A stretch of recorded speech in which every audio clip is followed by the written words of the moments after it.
Right, I'm ready when you are, Chris. You ready to start? I am, yeah, let's go. All right, perfect. Well, good afternoon, everyone. Welcome to our webinar, which is all about generating recurring revenue from your property source and business. Just bear with me 1 second. So our agenda today, we're going to go through a few introductions, introduce myself and Chris, and then where to find property investment deals, packaging your deal, how to stand out in a competitive industry, additional property income streams, and then obviously we've got our free handout at the end, and we'll have a Q&A. So just to give you a bit of background about myself, my name's Sarah Stevenson. I'm the Lettings Director here at Source Living. So I've been in lettings for over 15 years. I've worked on for independents, I've worked for corporates, I've worked on high street, I've worked for a large major online estate agency also, and I've done a little stint in students as well. So I have got a wealth of knowledge for the lettings market in all different audiences, different landlords, and different markets. So yeah, and that's me. Over to you, Chris. Thanks very much. So I can't compete with your vast experience of lettings. My background mainly comes from investment property. So I've been invested in property for about, it says on the screen there, about over 10 years. I think it's about 15 years now. Loads of different strategies that I've looked at, executed myself, from 55 grand up to 150 million GDV for projects. So I'm looking at this question of how you create recurring revenue from a property sourcing business from much more of an investment sort of angle, whereas obviously you're looking at this from more of a letting agent sort of angle. Yeah. So I think we've got some really good experience and really good ideas for people in this webinar for how we can help them generate that recurring revenue, because that is it doesn't matter whether you're property sourcing, whether you're doing flips, whether you're doing commercial conversions, that recurring revenue is a difficult thing to master, especially when you're starting out. So we've got some really good ideas for you today. Yeah, perfect. So Chris, you just go through who we are as a group, if that's okay.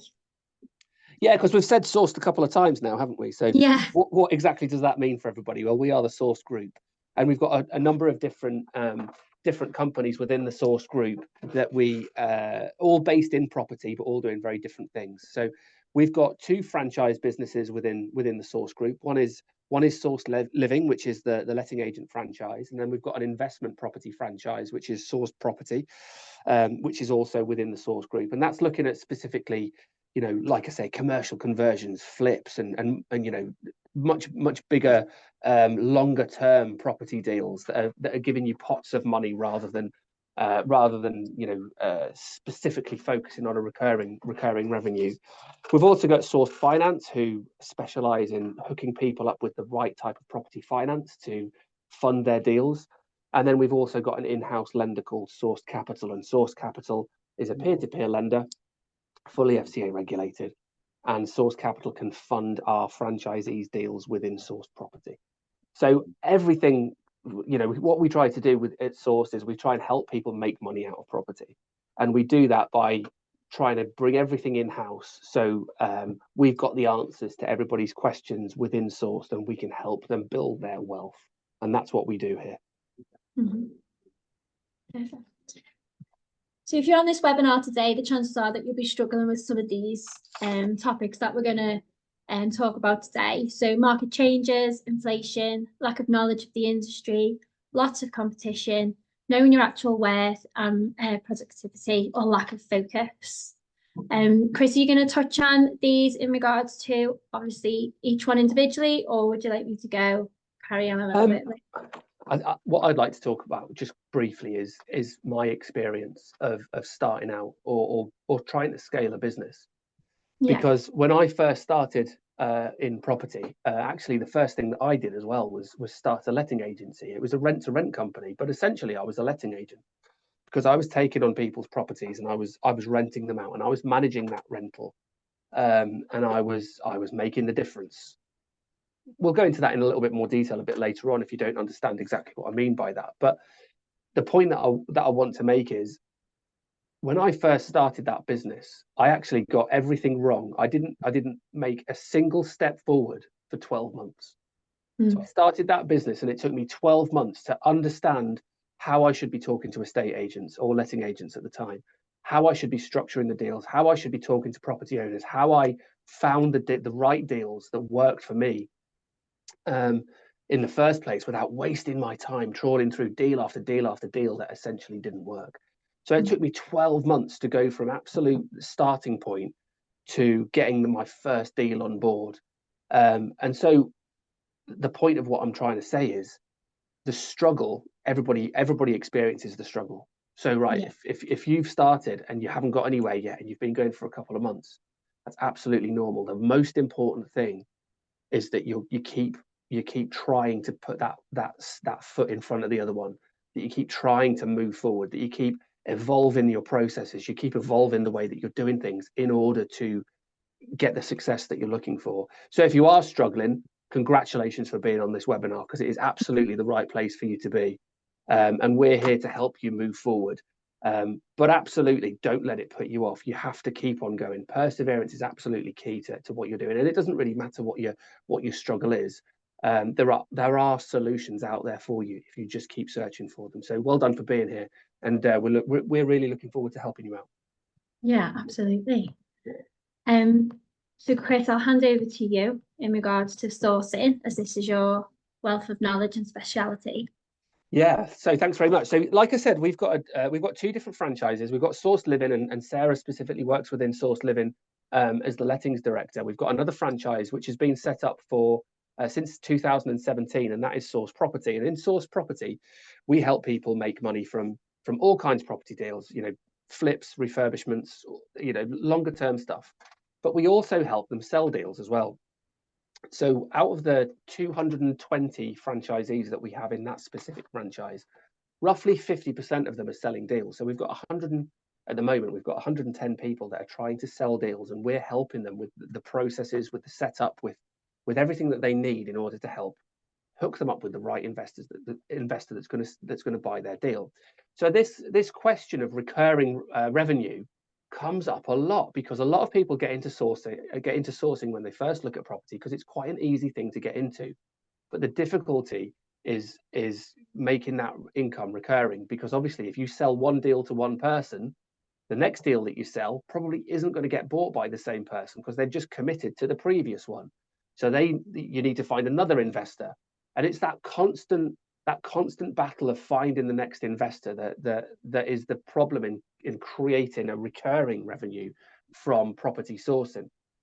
The other thing that a lot of people don't see is where they find their properties from, because when it comes to the sourcing and selling properties on, some people have this real misunderstanding that the only deals that you can sell on are deals that are off market.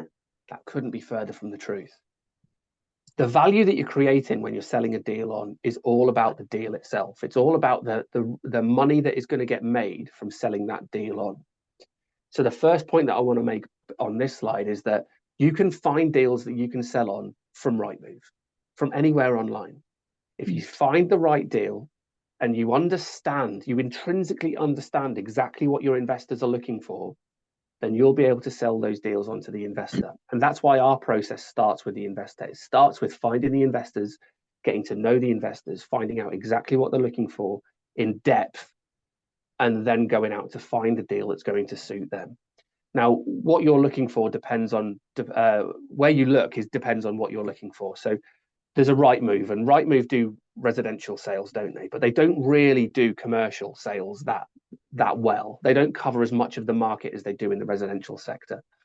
So if you're looking for commercial deals, you're probably going to have to go to a number of different websites. You can't rely on just one website alone, like Rightmove, that you can in the residential sector. If you're going to go to lease options, if you're specifically looking for lease options, you are going to be going direct to vendor, because that's a much more complicated proposition that you need to make directly to the person that's selling the property. So where you're looking depends on what your investors want, but you can find these deals absolutely anywhere. When it comes to on market versus off market, I always use this as the example. If somebody came to me and they said, I've got a deal that's off market and it's going to make you a 10% return, and somebody else came to me and said, well, I can match that. The property that I found is the same price. It's on market, so it's on Rightmove, but it's going to make you a 15% return. Which one am I going to take? I'm going to take the one that's going to make me the biggest return, because I'm an investor and I think about it based on what the benefit of getting into that deal is. So on market, off market, it really doesn't matter. We have franchisees that sell deals that they find on market every single day. So if that's a concern of yours, that you're setting up this property sourcing business, and you think that you need to be, sending out letters and leaflets and making a Facebook profiles so that people come to you so that you can secure off-market deals, it absolutely isn't the case. So don't focus on that. But where you look, it does depend on what you're looking for. But the key to that, the absolute key, is that you need to get to know your investors first. And we're actually going to share some questions with you that we give out to our franchisees for what they should be asking investors when they first meet them. So we'll come to that a little bit later. So looking at keyword combinations, should I just carry on here, Sarah? Is that all right with you? Yeah, that's absolutely amazing. Thanks, Chris. So looking at Rightmove specifically, even on Rightmove, what people think that they should be doing on Rightmove is basically just firing it up, putting in their town, maybe put in a maximum price because they know roughly how much their investors want to invest, and that's about it. There are so many more intuitive ways that you can use the Rightmove system to find the kind of deals that you're looking for. So the main deals that we see our investors, our franchisees sell are these strategies that are on the screen right now. So an unmortgageable property, an assisted sale, a title split, or a property that's got a depressed valuation. And a really, really, really good way that you can isolate these deals and find them specifically on Rightmove is to use the keyword search that Rightmove has. So if you're looking for depressed valuation, I've put 9 keywords on there for what you should put into the keyword search on Rightmove. Now on Rightmove, and the reason that we use Rightmove is because you can use 3 separate keywords on Rightmove. And when you put those keywords in, Rightmove will scan the entire advert for each and every property. And if there is a keyword that is matching a word that is in that property, well, that property goes higher in your search results. So if you've got 3 keywords that match, that property will be right at the top of your search results. So if you imagine, if you're looking for something that's got a depressed valuation, and you put in the keywords modernization, refurbishment, and improve, the first 3 keywords that I've put on the screen there. Now, the only reason that an estate agent is going to put those words in the description of a property is if it needs modernization or it needs refurbishment and it requires improvement. And if that's the case, you're much more likely to find something that's got a depressed valuation in comparison to the other properties that are surrounding it. And that makes your time so much more efficient.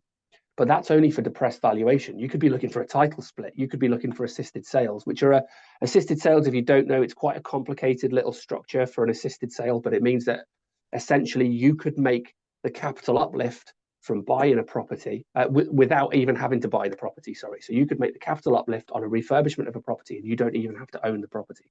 So obviously you're saving yourself a lot of fees in purchasing that property at that point. An unmortgageable property, again, what you're selling there is the opportunity to take that property to make it mortgageable and therefore uplift the value. So I've put some keywords on the screen to help you. I highly recommend that if you haven't done it already, you go to Rightmove, you use these keywords, specifically searching for these strategies, and you have a look at what you find on there, because this could make your time so much more efficient. Yeah, that's really good advice, Chris. That's all about time management, which it all comes down to. It's part of your business plan. You don't want to be scrolling through properties that might not fit, your next purchase or your next plan. Exactly. And I'll tell you one of the really interesting things that I get people to do when we're taking training is have a look in your area, right? Look for something that's got a depressed valuation. Have a look in your area on Rightmove, and then use the keywords. And use the keywords of modernization, refurbishment, improve. Look in your area again and see how different the search results are. It will blow your mind, and you'll see properties then by using the keywords that you've never seen before.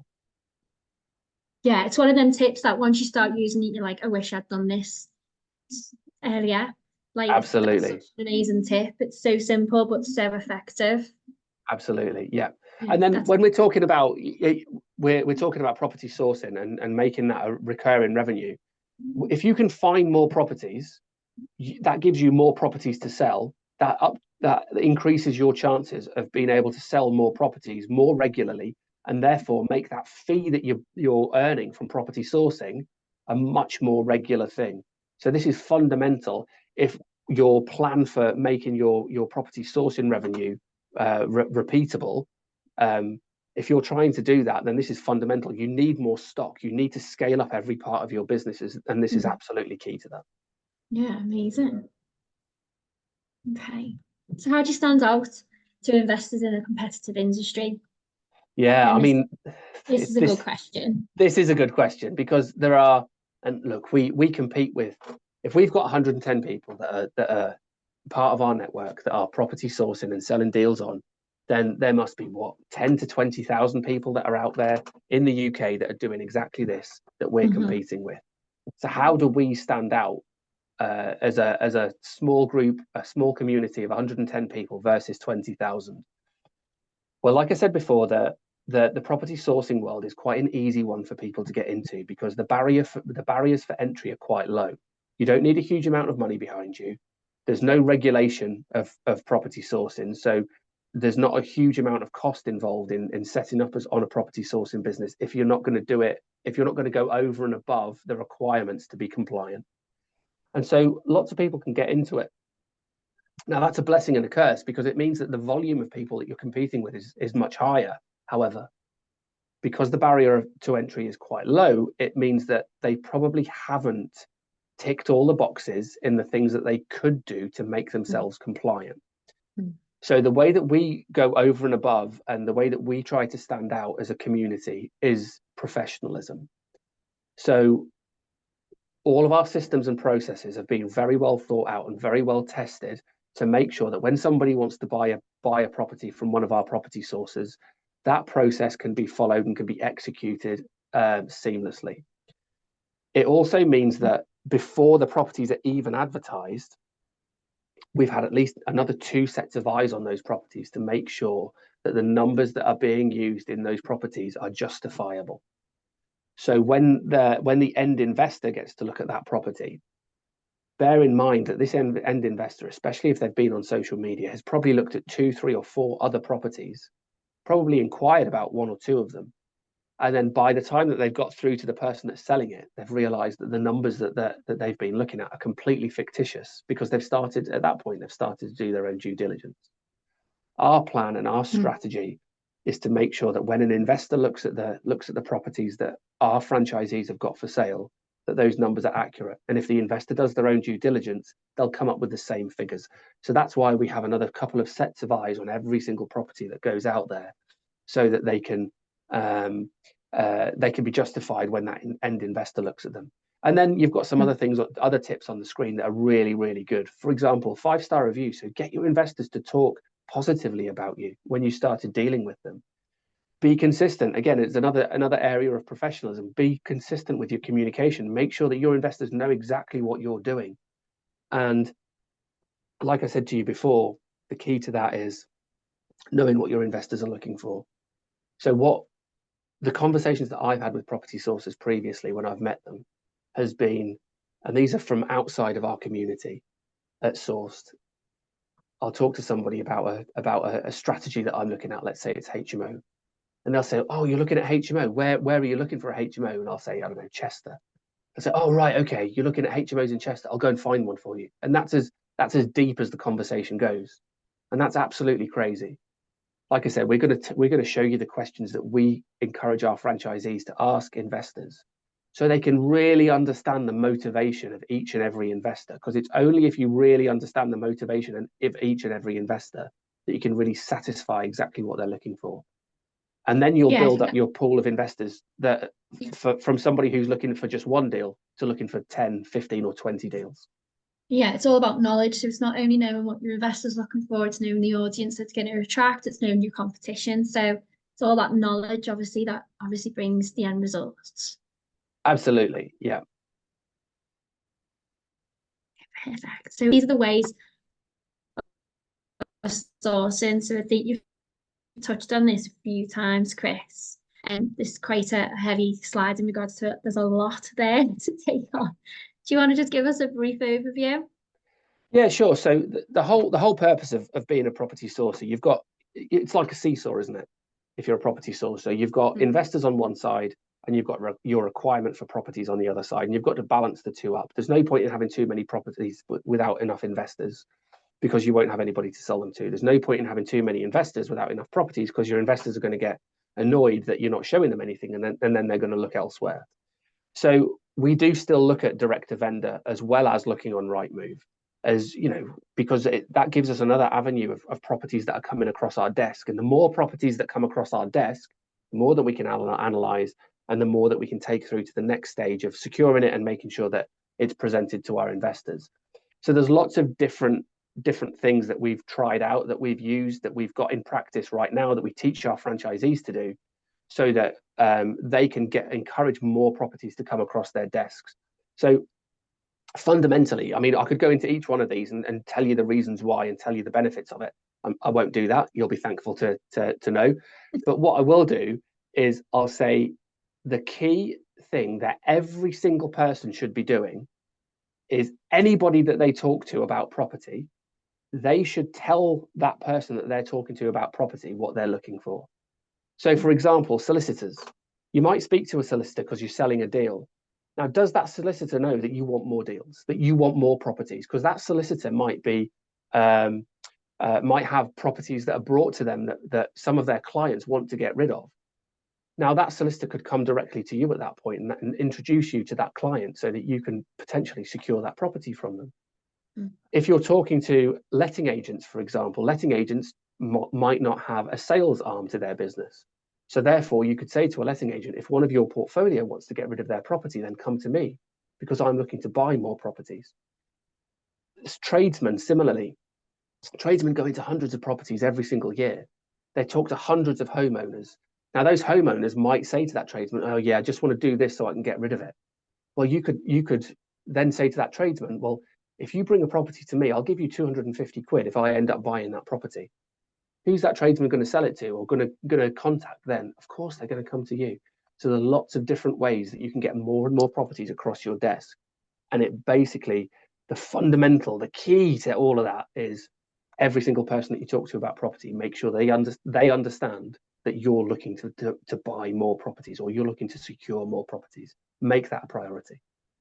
Yeah, that's so interesting. There's some funeral directors. It's a really Yeah, good one, isn't it, if you think about it? absolutely. And it's a lot of people struggle with that one because they feel like it's sort of ambulance chasing. But actually, you're trying to help somebody out at that point. And obviously, you're not going to go into a funeral directors with like an over the top sort of gregarious approach, and you're going to be, hey, how's it going? You're going to be a little bit more subdued than that. The approach for funeral directors is, look, if you know of anybody who is about to inherit a property that they don't want to inherit, and you hear about them, complaining that it's a financial burden for them, here's my card. Feel free to hand my card on. That's the approach. It absolutely makes sense, because you're trying to help that person out at that point from getting into a situation that's going to cause them more financial difficulty than they want to be in. Yeah, absolutely. They're really good ones then, Chris. Thanks so much. You're welcome. And this is just a breakdown of some of the costs that we've run through, we've experimented with, so that you can benefit from our experience. Because we're not saying that, running an advertorial, we're not saying that that's the wrong thing to do. We're not saying that leaflets are the wrong thing to do. They can help you, but you need to know what the cost of that is going to be, if that's going to be something that you're going to use. Because if you're planning on spending 500 quid on an advertorial and you think it's going to bring you 100 leads, it's probably not the case. If you spend 500 quid on an advertorial, you might get 5 leads, and that's a cost per lead of 100 quid. So that gives you the knowledge to empower that decision making. Again, leaflets about £100 per lead. Letters, when we've sent direct letters, about £25 per lead. Brochures, £50 per lead. Social media advertising, although I'll caveat that it is quite a difficult thing to master, £10 per lead. or you could build your own social media profile. You could build yourself up as the property person to go to.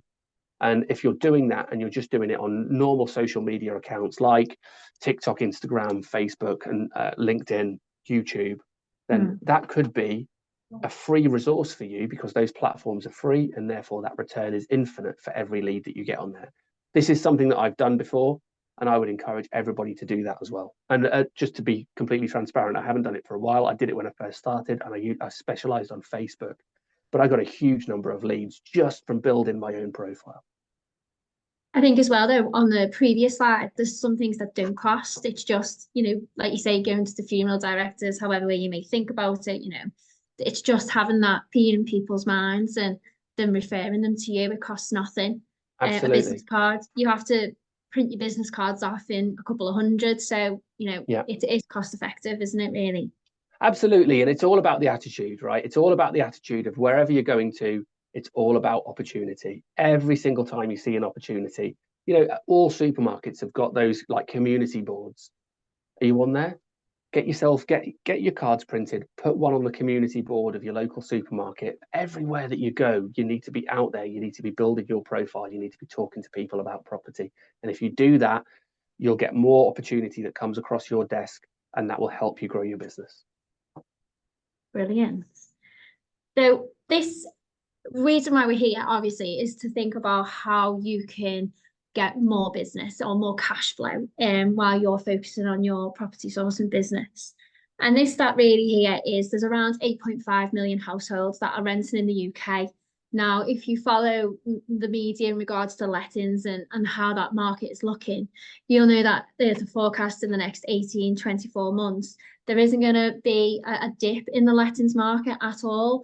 Rents are going up. The buy-to-let opportunities for people wanting to purchase buy-to-let, that's increasing as well, percentage regionally across the UK. And also people are renting for longer. So 8.5 million households renting in the UK is a strong statistic. And basically the reason why it's so good to know is because although the sales market does have its ups and downs, the forecast for the lettings market it's only going to either plateau or increase. So it's really interesting to see that the forecast for the lettings market is really strong. So this is where you need to think about, obviously, how to bring in an extra income. So obviously, Chris, you can discuss this with me and we can have a conversation in regards to that cash flow. There's always a need for an injection of cash in regards to where is your next deal coming from, but you want that steady income, and that's where lettings can really benefit your business plan. So obviously with Source Living, we offer a unique flexi-let approach, which means you don't have to just do the one type of let. Our offering supports 3 types of lets, which is if you look at it, 3 separate income streams. So traditional residential lettings, obviously I've just put the figure out there of 8.5 million houses are in the UK that are renting. So, that's a steady market there that isn't going to obviously at all decrease. Serviced accommodation, it's something that we should really look into. Obviously there are, politicians are talking about legislating it, and I know that's going to happen, but further down the line, realistically, that's a massive task, and who is going to take that on? And we've got an election coming up, so are they going to do it in that time frame? I don't think so. So there's a bigger window of opportunity for SA in the next coming years as well. And HMOs are on the rise. We know that. We see a lot of HMOs being bought. The HMO market is changing. It's getting a little bit better than what it used to be. But there are 3 potential income streams that, being part of Source Living as our franchise, you can utilise. And it means that you're not just pigeonholed into one type of let, which obviously opens up more income to yourselves. So this is definitely an option if you want to have that reoccurring residual income.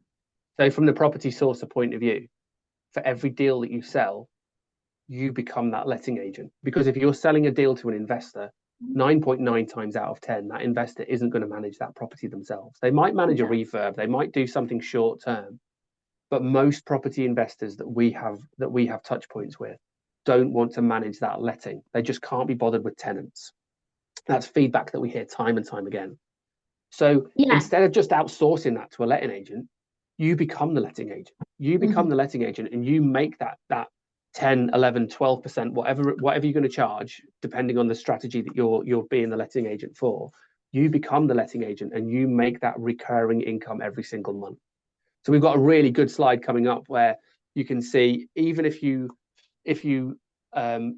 source and sell 3 deals per month, or even source and sell 1 HMO per month, how much money you can make in letting fees within a year. And then you add on top of that the amount of money that you can make from the fees of selling the deal in the first place. And you've just compounded the amount of turnover that you're creating in that one business. It's a really sensible thing to do. With the obviously we have this conversation quite a bit, Chris, don't we, in regards to the legislation, and the landscape of the lettings industry is always evolving, and there's a lot in the media in regards to the rent reform bill changing, the abolishment of Section 21. What does that mean for Section 8? Pets, tenants' rights are changing. We're seeing a lot of landlords, that we're speaking to, or investors that are landlords, they don't want to manage it themselves. I put a post on my LinkedIn page only yesterday in regards to, scammers. Even the landlord references is getting, it's getting tweaked and people are scamming. So it's having or being that lettings agent that provides that full service, and you could really utilize the whole putting lettings into your business plan. It means that you are offering a service that nobody else is offering, but you've also got the security and obviously the safeguarding of having the source franchise, the source living franchise. So it's crucial that landlords need to understand there is so much red tape, but there's the red tape for a reason. We're getting very more tenant focused, tenant right. So landlords are looking to give it to an agent. So that market is really, really dominant at the moment. And you just look at the renters reform bill. So that's something that you wouldn't have to go very far on Google to find out about. The renters reform bill that's going through Parliament. Big changes to the letting industry, big changes to the legislation and to the processes that estate and letting agents need to follow. And that kind of thing happens fairly regularly. The industry does evolve month by month, and staying on top of that kind of thing is really tough. So to have a partner sitting by your side who can tell you about all those legislation changes, a very sensible thing to do while you're sitting there managing those lettings and making that additional income for every property that you sell. Yeah, definitely. There's always changes happening. In 2019, there was no fees for tenants, and everyone thought the lettings market estate agents wouldn't be able to succeed with lettings anymore because there was no fees, and it is always evolving. So there's always a strategy when things like this happen in regards to legislation or how compliance needs to change. And that's why it's so important that we, service our franchisees. So this is a really interesting stat as well. So £23.4 billion is in the accommodation industry revenue in the UK, and that is from September last year. So this again, like I put with the last slide, is just to show you how healthy the industry is. Obviously that there's a lot of money in the industry, and lettings, the way we're living as well, it's all changing, but it's changing on the up for the lettings industry. So it's all positive in regards to maybe the sales market is dipping slightly. I mean, I don't think they can definitely say the sales market is dipping, but what they do say is they try and scaremonger us into thinking that, whereas lettings is it's always steadily there in the background. So what we can offer as Source Living franchisee, obviously there's so much, as I've just touched on, and so has Chris, the legislation, the compliance that you need to think of. We can obviously support our franchisees, and we do so by having regular network events. We have one-to-one support on a monthly basis. And we can obviously support our franchisees in terms of any legislation or compliance change by having webinars like this, drop-in clinics. And the reason why we do this is because we know that our franchisees are spinning a lot of plates. Lettings is a very fast-paced market.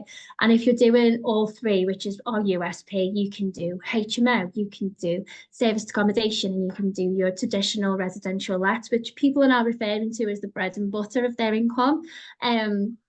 We can do that because of our bespoke CRM supports all that. So everything's in the one place, which is fantastic. It means that you're not having to use different portals for your channel manager, for your serviced accommodation, or you have to log on to a different maintenance website to report maintenance or to collect the maintenance information. It's all there at a touch of a button.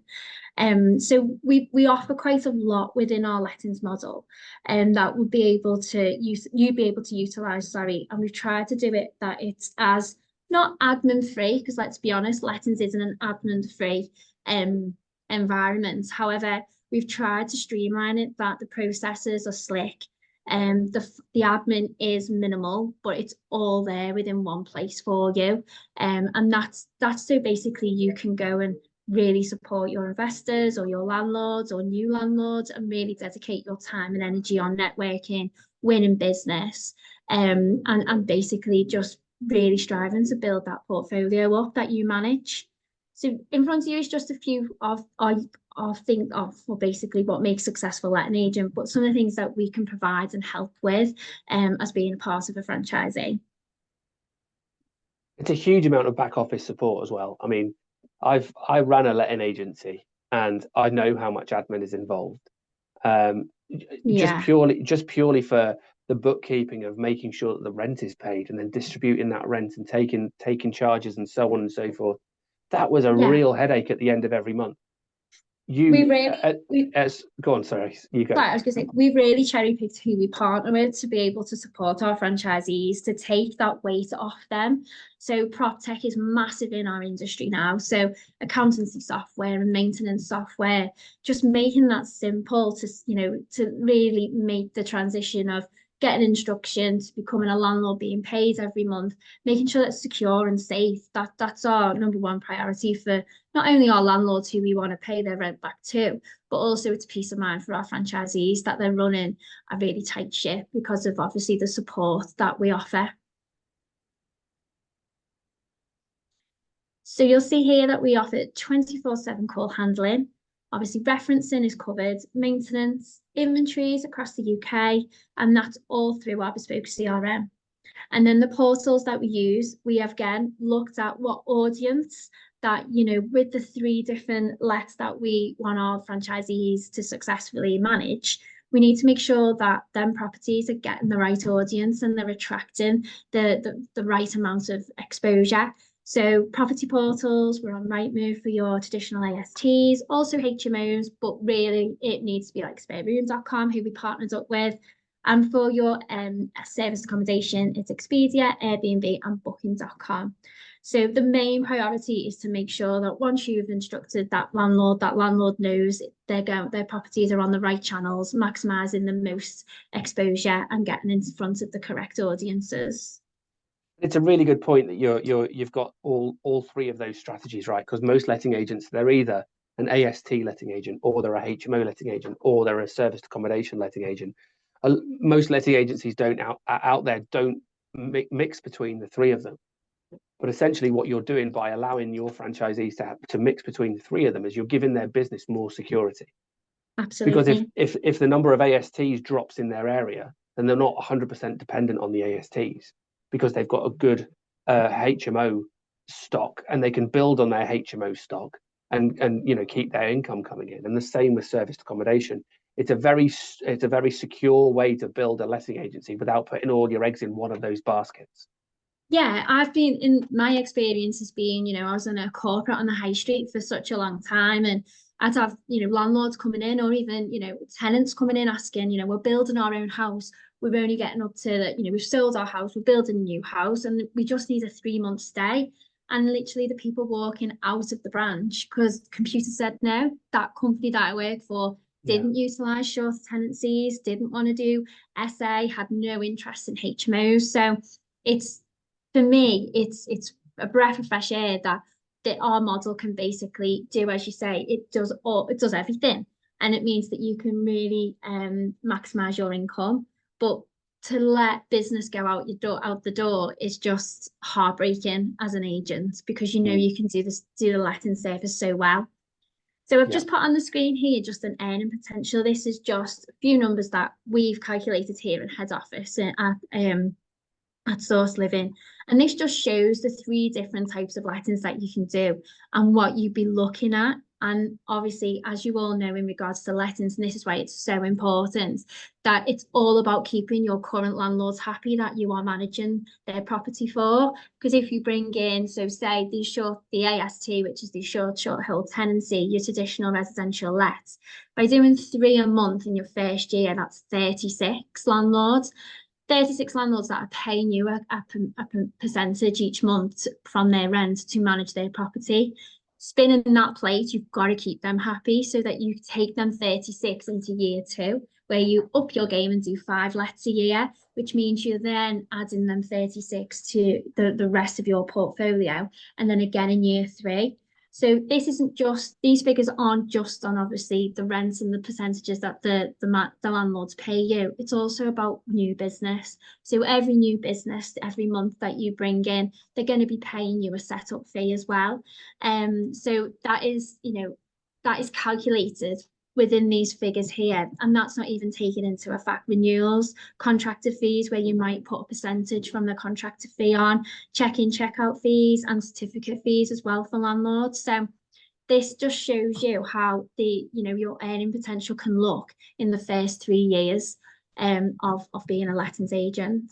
So just to look at those numbers, can I just confirm, Yeah. just to get this right? So if I focus on AST lets, Okay. and I bring on three new customers, 3 new landlords per month.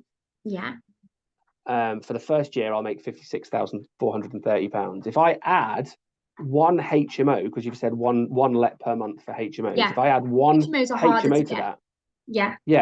So if I had one HMO per month for the first 12 months, then I add 56,430 to 59,400. So I can make £115,000 just for the fees that I charge. Correct. For four ASTs and one HMO. Yeah. So that's that HMO figure, that 3,000, that's averaged on a £600 rent, so your room, and that's on a HMO having 5 rooms. So that's how we've worked out. So they are harder to find, HMOs, in regards to getting the full management. They might not have all 5 rooms vacant, but it just shows you obviously that's the earning potential. So that's from why a property source's point of view, then looking at HMOs are a far more sellable commodity, aren't they? So a lot of property sources specifically sell HMOs. So if you go to the you just carry about your normal business of selling HMOs to investors, but you become the letting agent for that investor. Then we've put here that they can make £60,000 in their first year just by being a letting agent for one HMO per month. So I don't think per month. So I don't think there are many property sources out there that would be happy with just selling one HMO per month. They're probably already selling 2, 3, 4, or 5 HMOs per month. So that's 2, 3, 4, or 5 separate landlords that they have the opportunity to then sell to. Now imagine you don't bring on one HMO per month. Imagine it's 2. Imagine it's 3. You're going to multiply that number by the number of HMOs per month that you can bring on, and suddenly that number, that recurring income that you've just generated from basically doing the job that you were already doing and then adding something else to the side of that, becomes and it probably outstrips the amount of money that you're making from selling the HMO in the first place. Yeah, exactly. And like you touched on earlier, the beauty is you haven't got all your eggs in one basket. You're not pigeonholed into, just one type of let. If you're really good at ASTs, then carry on doing your ASTs if that's what you want to do. As I said, so people refer to it as the bread and butter because they know the market really well. It's these HMOs or the SAs, they are a little bit harder to manage, of course they are, but that outweighs what income can be earned. That it completely makes sense to do it that way. And for me as a property owner, I look at 6 lets per month in year 3, and I think about the amount of revenue that's creating if I do the HMO and the ASTs together, and I think about what size of team I would need to support me in that. But essentially, you've just got the property managers, because Living still has all the background processes that are running that are keeping the amount of staff that I need down. So then in year 3, as the business owner, that allows me to take a step away from the business. And it's only taken me 3 years to create this structure where I've got a team of people who know what they're doing, who are supported by a professional company, who then allow me to take a step away and spend more time skiing, or go on holiday a bit more, or spend more time with my kids. That's a really phenomenal amount of money that you can create in a short period of time. Yeah, I mean, the scalability, it can be as big and as great as you want it to be, but these are, realistic numbers. This is how we've calculated on your average rent of 950. That has increased slightly. So when we calculated this, the average rent in the UK on your ASTs was 950. Rightmove came out with obviously data last month. What month are we in? Yeah, last month, that the rent's gone up. The average rent in the UK is just shy of 1100. So it's, even that figure now at 950, that's not out of date, but it's really realistic. They're not overinflated numbers. Yeah, amazing. So there's another option or another income stream that we can offer you at Source. And I've talked about obviously ASTs, HMOs, and SAs. And there's something else that we can add to make it for income streams. And that is basically our franchise model. So we do have a franchise model where we're going to have the opportunity for 36 principal franchisees. Now, a franchisee is going to be our franchisees that are really doing well. They know what they're doing. They understand exactly how they want to build their business and how they're going to scale up. But if they are to become a principal franchisee, it means that they've got the potential to mentor somebody underneath them. And this is a real game changer in regards to what Source Living can offer, just because, as I said, it's another additional income stream. Now, it might not be for everybody, but I just thought I'd put this on here today just to show that there is another income stream available to our franchisees. So yeah, it's basically mentoring, bringing somebody else on that wants a Source Living franchise like themselves, and making sure that because of what they've done and how they've set their franchise up, they can help and mentor somebody underneath them, and they'll be able to get a cut of their income each month. So there's just some figures to have a little look at. But basically, it's another income stream that we're really, really confident of when we're scaling up our franchise model. And when it comes to recurring income, what better way to create recurring income than to have somebody else earning it for you that you take a piece of? Exactly. Phenomenal. So yeah, hope everyone has enjoyed that. I hope there's loads of takeaways from it. I'm going to go into the Q&A now to see if anyone has got any questions for us.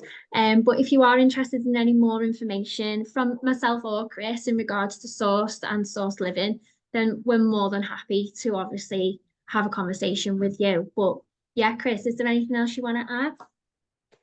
No, basically, to anyone that's still listening, congratulations for making it to the end. If you are already a sourcing and selling agent, and you're looking to scale up your business, there's lots of things that we know of and our network knows of that can help you out. If you're looking to just start, by all means, ask any questions that you want. We are heavily involved in the property world, and not just of lettings, and not just of sourcing and selling, but wider property investment as well. So if you've got any questions, then please, by all means, fire them across. We're happy to answer anything.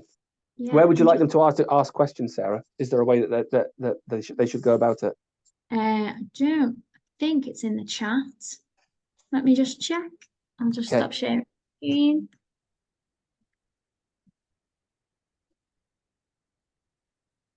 Yeah, it's just in the chat. Nobody's asked anything yet. Okay, so should we stay around for a couple of minutes just in case anybody does, and if they do, we can answer them, and if not, we can get on with our busy day. Yeah, absolutely. Feel free to ping any questions over. But yeah, just get in touch with us in regards to what we've discussed. Some really good tips from Chris, myself in regards to the lettings, if you want more information, even if it's just about the principal franchisee as well. Obviously, I'm happy to discuss that with anybody. There's only 36. Get on a one-to-one mentoring relationship with myself. So yeah, any questions, feel free to ping them across to me. But I will be in touch with everybody via email anyway after today's webinar. Oh, you got something in the Q&A box. Yeah, someone's asked us, can you join if you've not done lettings before? Yeah, absolutely. I'm happy to have a chat with you. We are taking people on into the franchise that don't have lettings experience. It shouldn't stop anybody because, as Chris has pointed out, people in regards to sourcing don't have to have experience. It's what we can teach you and how we can support you in regards to being part of Source Living in the Source Property Group. So yeah, not at all. Don't be worrying about that. How much is the franchise fee? I will get in touch with you and I'll send you an email straight away. After this call, we'll be sending a recording of the call. Yeah, I can send a recording of the call, not a problem. And I'll send that out to all the attendees today. Is Source Living and Source Property separate businesses? Chris, do you want to go on to that? Because we're not. So yeah, I think what from the viewer's point of view, I think the question really is, are we separate franchises? And we are separate franchises, and we are separate businesses as well, actually. But we're all part of the Source Group. But if you're looking at joining from a Source Living and a Source Property point of view, if you join one of them, there is a discount for joining the other one. But they are separate. They are separate franchises, and they've got very separate packages that are delivered by separate teams of people. So yes, they are different businesses. Here's a really good one, Chris, and this goes back to something you said at the beginning on one of the slides. Is being professional the best way to close a deal on Facebook? Keep someone replying? Yeah, that is a good question. So I think, look, from my point of view, that was always my my approach whenever I was selling deals or whenever I was on social media.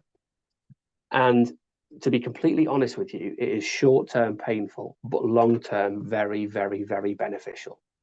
And I'll explain what I mean. So let's say that I'm selling a deal and I put that deal out to everybody that I know, and I'm probably going to use social media to do that. So if I put that deal out, I'm competing now with all the people that get their numbers wrong on social media.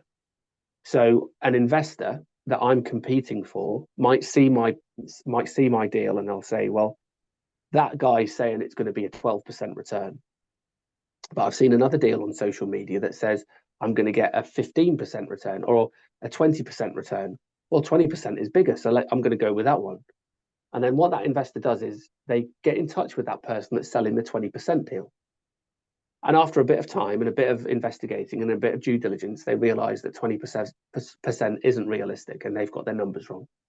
So now they go back to social media and they look around again and they say, okay, well, I've already found something for 20%. I want to find something similar. And they see another deal and that other deal is 19%. And they think, well, it's not quite 20%, but I think it's good. It's very close. So let's have a look at that one. And they go through the same process. And that same process takes them weeks, hours of looking into the deal and weeks of time. And they find out that the numbers aren't right. Now, all of that time, that investor isn't talking to me because my deal 12%. But now that investor goes back to social media and they think, oh, you know what, these deals around 20%, they're BS. They don't exist. This is not accurate. And they look at my deal and my deal's 12%. And they think, you know what, let's give this one a go. And they look through and they talk to me and they do their due diligence. And from what I've said is 12%, they come back and they say, well, actually, I've got 13% for this. And I say, and I have that conversation with them and I say, yeah, but I wanted to err on the side of caution, right? I wanted to make sure that my numbers were absolutely achievable. And they think, you know what? I like this guy. I like the way that they operate. I like dealing with this person. They respond to me immediately. Their numbers and the process they've gone through to create the numbers is very good. And I want to take this conversation further. And so we meet and we have a very in-depth chat about exactly what they're trying to achieve. And then I go out there and I find them exactly the kind of property that they're looking for. Now, that professional approach, short term, has been painful for me because they were looking at those 20% deals for weeks and weeks and weeks before they decided to engage with me. But when they did engage with me, they're not going anywhere else. So short term painful, long term very beneficial, because to that person, I'm not going to sell them one deal. I'm going to sell them 10 deals. And so I need to find fewer investors who are looking for the kind of deals that I'm selling in order to hit the targets that I want to hit. But importantly, because I've built up that relationship with them, if now I go to them and I say, actually, I'm going to take over the lettings for the properties that I'm selling to you, they're not going to hesitate.